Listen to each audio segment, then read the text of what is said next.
Hello guys, for today's vlog, magluluto po tayo ng Snoopy's with tofu. Ayan po yung ating tofu na prito na po natin. At syempre mayroon po tayong carrots.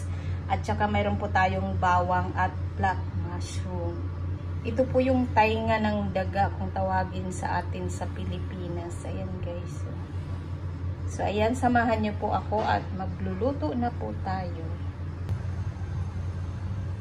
Ayan guys, mag-isa na po tayo ng bawang.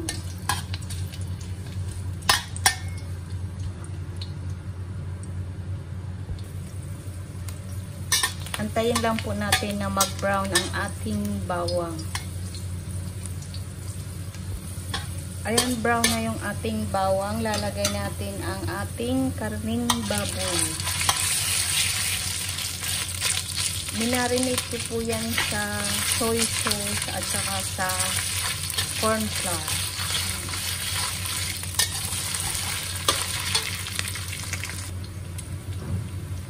Lagyan ng oyster sauce.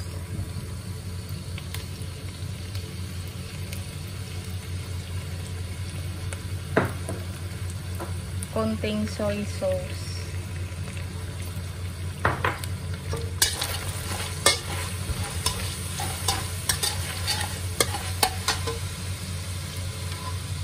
Ilagay natin ang tofu.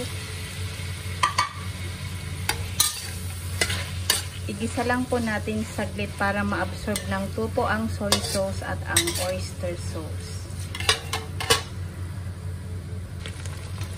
Ilagay na natin ang carrots.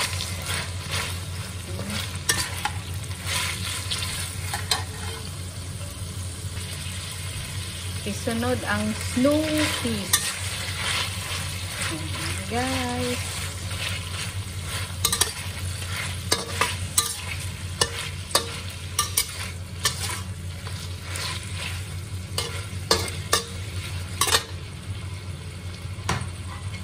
ilagay natin ang ating black mushroom.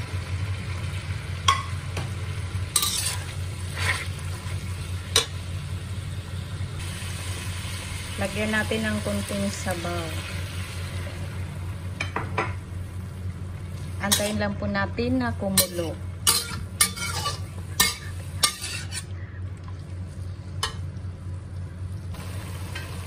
Lagyan natin ng cornstarch para medyo lumapot ang kanyang sauce. Ayan guys, luto na po ang ating Snoopy's with tofu.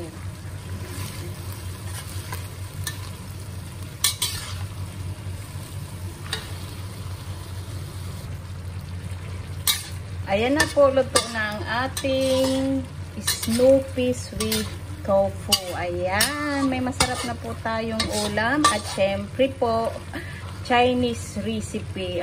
Ayan, sana may natutunan po ulit tayo ngayong araw. At kung bago pa lang po kayo sa aking YouTube channel, please don't forget to subscribe, like, and share po. Thank you! Ito na po yung ating ginisang Snoopy's with tofu. At syempre mayroon po siyang mushroom. Ayan guys, sana may natutunan po ulit tayo sa recipe ngayong araw. At kung bago pa lang po kayo sa aking YouTube channel, please don't forget to subscribe, like, and share po. Thank you!